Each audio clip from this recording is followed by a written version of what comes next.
Alrighty, welcome to part 3 of eLearning Module 3.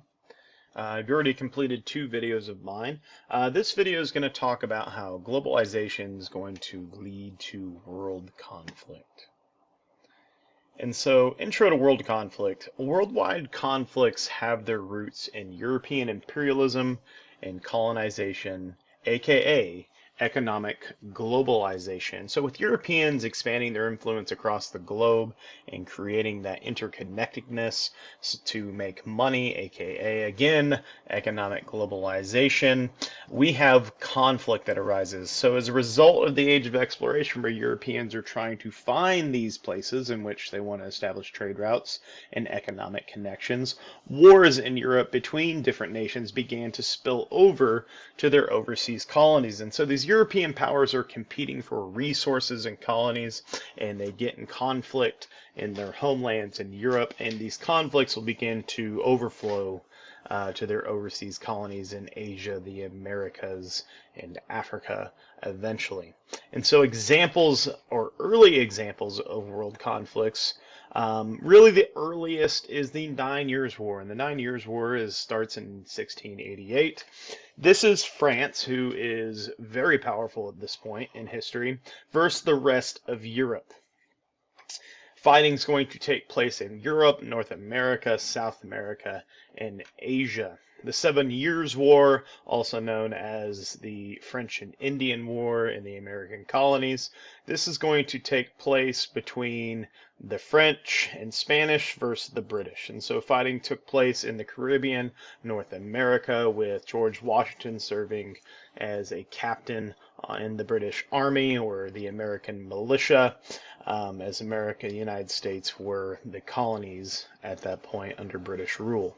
And so the 7 Years' War is another example of an early global conflict. Napoleonic Wars start in 1803. It is again France, this time allied with the United States, because the United States is young and freshly out of the...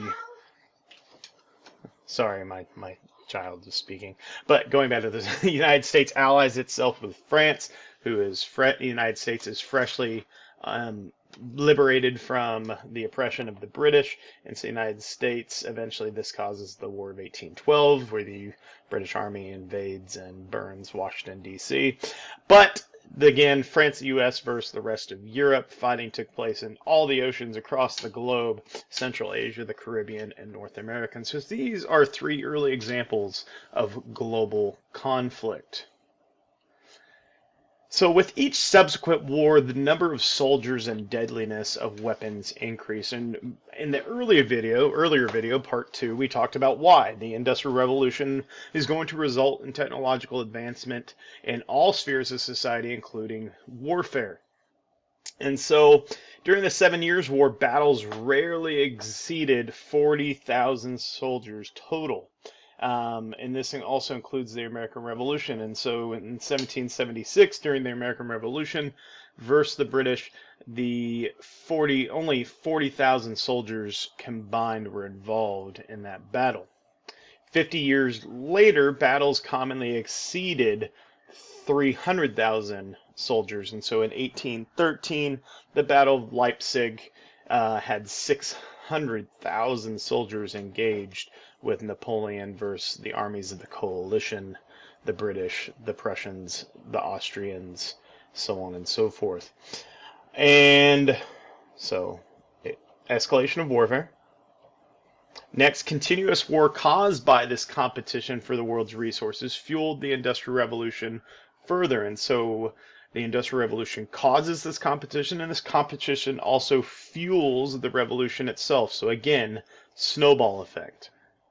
The development of weapon systems first used extensively during World War I that are used today. And so World War I is, we call it World War I, but it's really not our first global conflict, but it is the first world war of the 20th century, also known as the 1900s. And so machine guns, first used extensively in war officially, was during World War I. Tanks. So there's your land ship. You, my gamers who play Battlefield 1, you'll recognize this early form, first form of the tank. And then airplanes also are first used in World War I. Artillery, heavy artillery. We're not talking about cast iron cannon and more. We're talking about wheeled mechanized artillery. And then chemical weapons. Donkey has a gas mask. Isn't that cute? It's a great family picture there. All right. And then submarines, U-boats. And you can go watch yourself some movies on U-boats. Or if you're a Steam video game player, there is a U-boat simulator out there where you can be a German captain commanding a U-boat, not during World War I, but during World War II, if you're interested in that sort of thing. All right. So World War I began in 1914. It lasted 4 years. Who? Dozens of countries, but primarily these countries were Germany, Austria, Hungary, and the Ottoman Empire, and these are called the Central Powers. And these Central Powers were fighting against France, Great Britain, and Russia. Later, the United States is going to join this group called the Allies. Also, because Great Britain had extensive colonies across the globe, 140,000 Indian troops from South Asia would fight in Europe, and then another 700,000 Indians would also fight in the Middle East against the Ottoman Empire, who was part of the Central Powers. And so I forgot to do my pen again. So Ottoman would be the Middle East component. And once again, guys, we could spend an entire semester on World War I, but I kind of have to cruise through it. And so bear with me. So where World War I fighting is going to take place across the globe on the seas, and so naval fighting, land fighting between European colonies in Africa and the Middle East, and also not to mention in France, Belgium, and the Netherlands. And so the total of World War I, and sometimes called the Great War, nearly 18 million people die as a result of the war known as the Great War, the war to end all wars, and that name is just asking for trouble. So World War I and the League of Nations. So after World War I ended in 1918, this is known as Armistice Day, November 11th. That becomes Veterans Day, as we call it. The official end of hostilities was known as the Treaty of Versailles. Woodrow Wilson, who was President of the United States at the time, outlined a plan for a world government organization called the League of Nations. And so this, as mentioned in an early video, is an example of political, and I'm drawing this with my mouse, political globalization, right? And so political G. So political globalization, our first attempt at it is the League of Nations. It really isn't the first attempt. That happens in the early 1800s, but it's not truly global. The League of Nations is a truly global attempt at political globalization. And so economic globalization is going to cause increased competition, and this competition is going to result in war and expansive war due to technological advancement. And this war then is going to cause further globalization politically with the advent of organizations like the League of Nations that are meant to control the world's government and keep the world safe. Later, the United States Congress, even though it was our idea, would refuse to join the League of Nations. This is something you'll study in U.S. history as juniors extensively. And so we came up with the idea of the League of Nations, and then we said, no, we're not joining it. And so that is World War I in a nutshell, and that's its consequences, and that's how it relates to globalization. Cause and effect. Go through it real quick. So European age of exploration is going to result in economic globalization.